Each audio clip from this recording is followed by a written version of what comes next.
You're listening to the HR Mixtape, your podcast with the perfect mix of practical advice, thought-provoking interviews, and stories that just hit different so that work doesn't have to feel, well, like work. Now, your host, Shari Simpson. Joining me today is Justin Clifford, CEO of Bereave.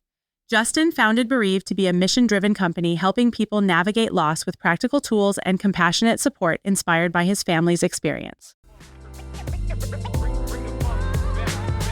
Before we begin today's conversation, I want to acknowledge that this episode touches on sensitive themes, including loss and grief. While our focus is on how employers can best support their people through these difficult moments, I want to be mindful that the subject may feel personal for many listeners. Please take care of yourself while listening. Pause if you need to, or come back when you're ready.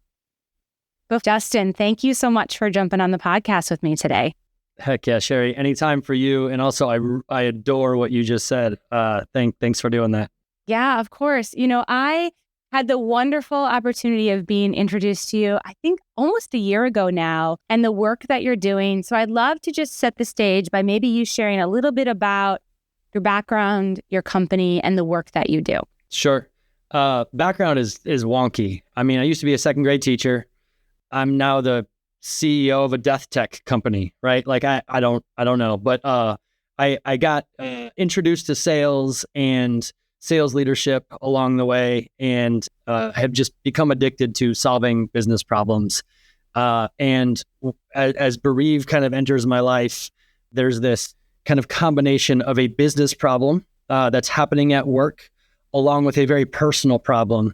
And those problems live essentially in two different worlds, and there's very little overlap outside of a few words that are typically written in a handbook. And that is causing problems for people as they move through their journey, even from an employee experience perspective, but also their grief journey. That's creating problems for employers that, frankly, they don't know about. They don't know a lot of the things that are happening because data is rarely kept because we're not talking a ton about it.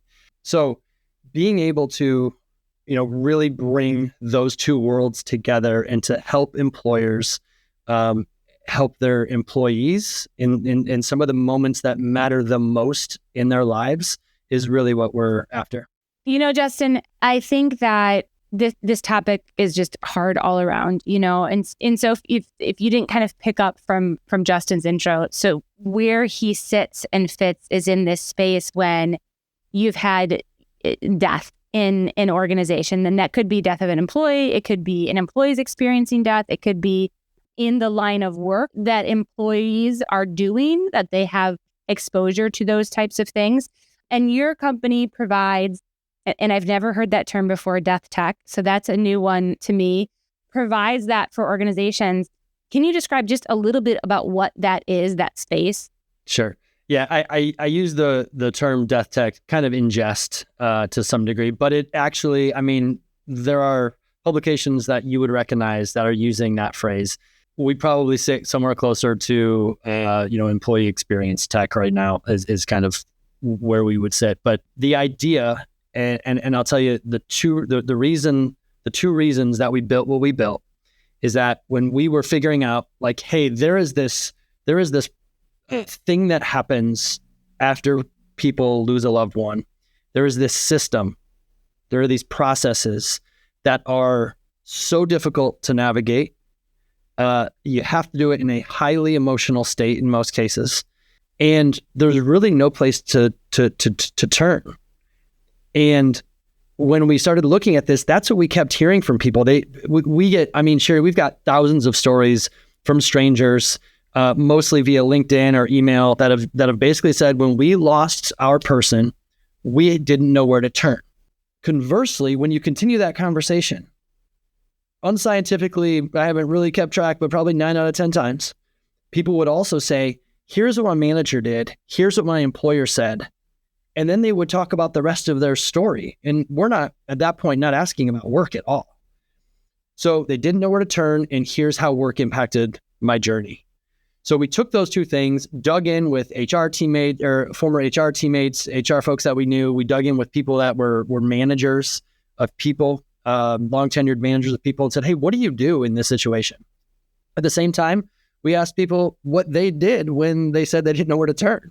And it turns out all of them were just kind of gave a big shoulder shrug, right? And so we knew the opportunity was there to create something for employees and their families. And we knew the opportunity was there to create something so that the employer knows what to do. So we created basically playbooks, essentially, for both parties so that they can make the proper considerations for the situation that they are in. And people have told me and have told us, and it's like, hey, you can't SOP death. I agree. You can't. It's so unique. But because we have this luxury of so many people sharing what has gone well and what hasn't, just by listening, we can create the considerations that need to be taken. And you might say, this consideration is not applicable to me. Or you might say, most of these are. And you might go through 2 different ones, 3 different ones in a year, and they're all going to be different. So the idea is that we get people in a highly emotional state, help them understand what to do and how to do it, sometimes even who to do it with. As you were going through your research phase, what were some of the things that kept coming up that you were surprised that it can start from the employee perspective, that you can consistently heard, like, I wish I had this as a resource, or I didn't know where to go for this. What are some of those big bucket items that kept coming up? Yeah, I mean, right off the bat was like, how do you plan a wedding scale event in 72 hours? Right? If you're planning a funeral at a funeral home and the funeral home is asking you to make literally 150 decisions. I mean, think about planning a wedding in 72 hours and the bride and groom aren't there, but you have to plan the wedding that you think they want. Right? That's the kind of guilt that kind of shows up. So from planning a funeral through understanding like, hey, I'm a new person without that person or those people. How do I go about my life? Like, what are these emotions that I'm feeling? I think it might be grief. How do I handle that? Not just right now to go back to work, but like in perpetuity. And then all of the paperwork that comes along with trying to tie up somebody's personal affairs. It takes on average, and the latest data I think is on average an hour a day for 15 months to close an estate. I've heard upwards towards 2 years on average. And you think about that from a work perspective, that's an hour a day for that long. That is a part-time job. That's 5 hours a week, right? If you're doing it just Monday through Friday. But that's typically when the credit card companies are open and the banks are open and the courts are open and the attorneys are available, right? Like it's during traditional work hours in most cases. So all of those things, right? I would probably say those are probably the 3 biggest buckets. And then there's the whole underlying bucket about like, how do I deal with work? Do I need to go back? I was told to take all the time I'm given. Can I really do that? Did they mean that? And now am I getting paid? And all these other pressures that are controllable with a little bit of preparation and planning. All these other pressures tend to exacerbate that life that somebody is not trying to navigate. Well, and you, as an HR professional who's written many a bereavement policy over the years, they never feel right. I'll be honest. They never feel right. There's never the right amount of time to give somebody. There's never the right circumstances, the right way to define who you get what type of leave for and how much time. I think about, policies I've written in the past that it's like, well, if it's an immediate family member like your spouse, you get 5 days. 5 days. 5 days to recover from losing potentially the love of your life, your rock, your partner, however you want to describe that person. And that's only one example specific to, it doesn't have to be your spouse. Your special person can be anybody, right? It could be your pet. It could be and so the complexities of that, as you transition from the view of the employee to the view of the employer, what were some of the things that started to come to life? Because this is complicated. This is a complicated topic because at the end of the day, businesses exist to make money and run their business. That is the reality. We can do that compassionately, obviously, and not forgetting that humanity is part of being human.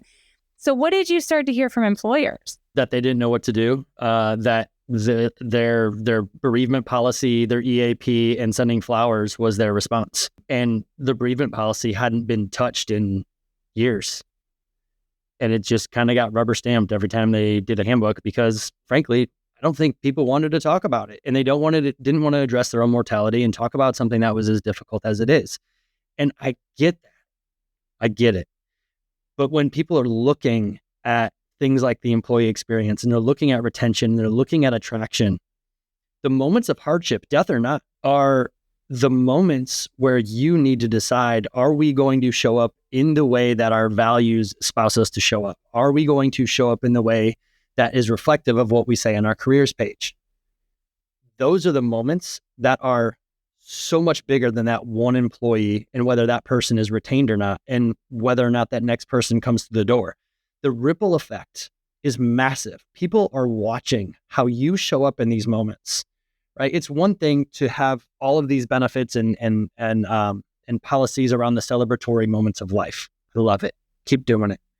But if you're going to do that, you've got to look at what life really is. And it's not just celebratory, unfortunately. And so taking a step back, and I feel like there's these rooms, and I haven't been in them, but I feel like there are these rooms where executives are sitting around a table and they're talking for hours about like the relationship, and they're assigning the amount of love somebody has to days on a policy. And like, I feel like this is happening. And I would just encourage them to take a step back and ask, like, why do we have this policy? What do we want to get out of the policy? Is it to protect us from employees that we think are going to lie to us? Or is it for retention and attraction of employees and probably productivity of employees? So the easy thing to do in a policy situation is to align this with parental leave, which has made astounding strides in the past decade. Long way to go still, but lots of strides. But when people put that on their careers page as a benefit to working there, and they don't address what happens if that child dies, right?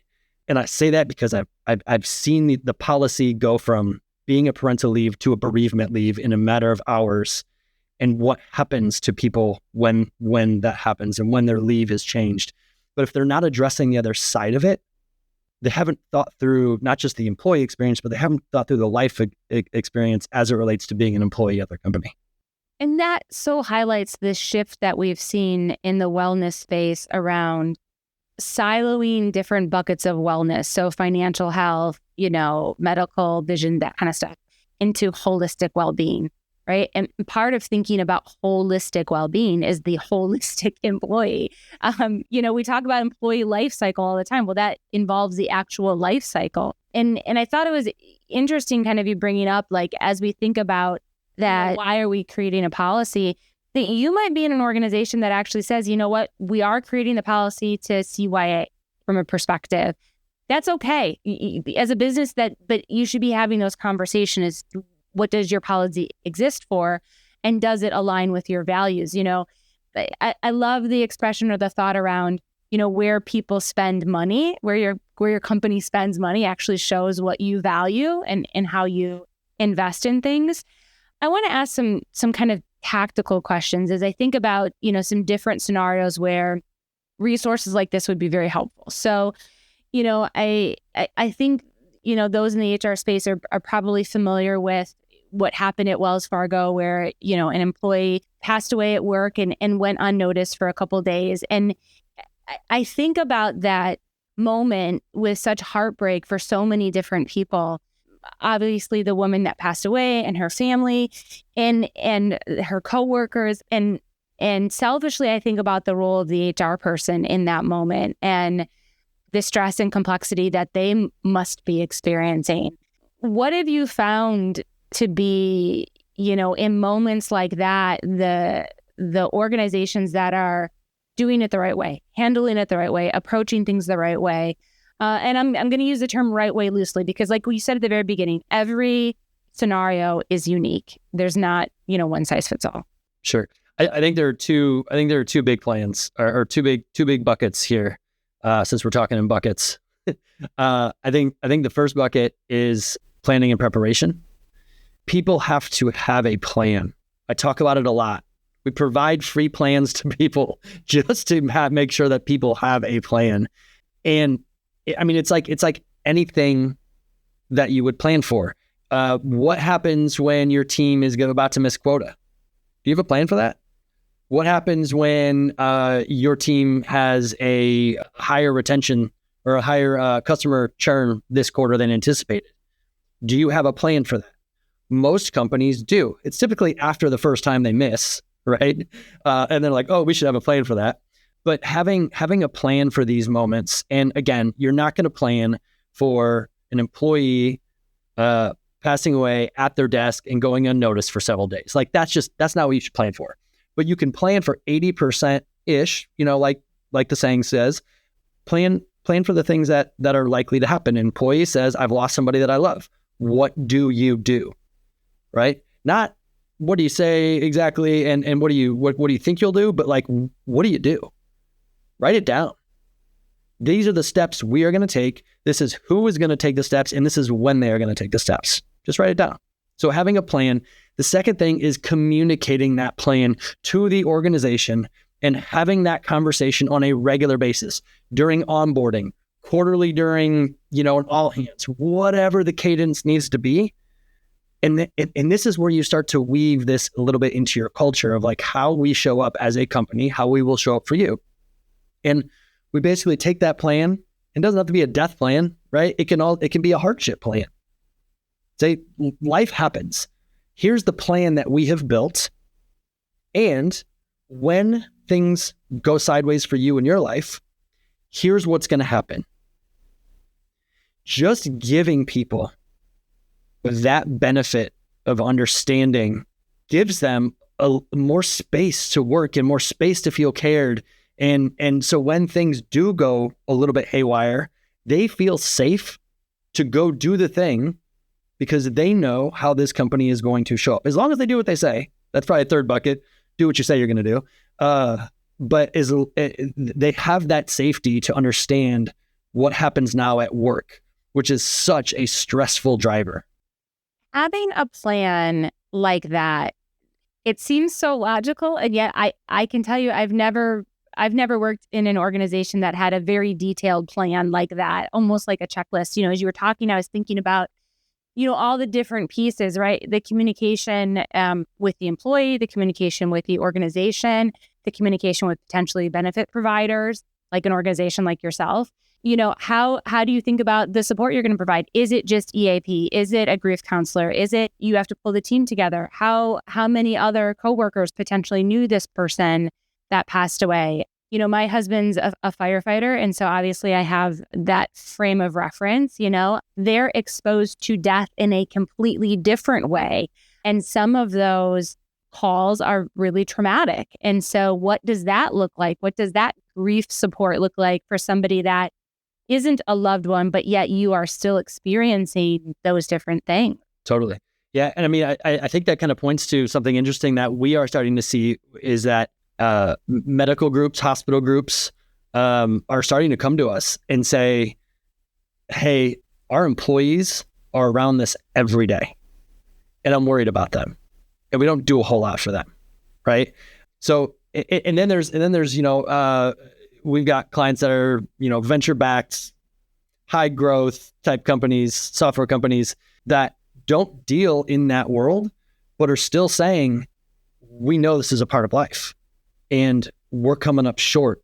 And we know that because we just had a couple employees die in the past 90 days and feels like we should do more and could do better. Right. So like thinking about where people are, I think there's, variances, of course, of like the resources that are probably available and needed. But in general, it is part of life. Your work might actually perpetuate your exposure. Right.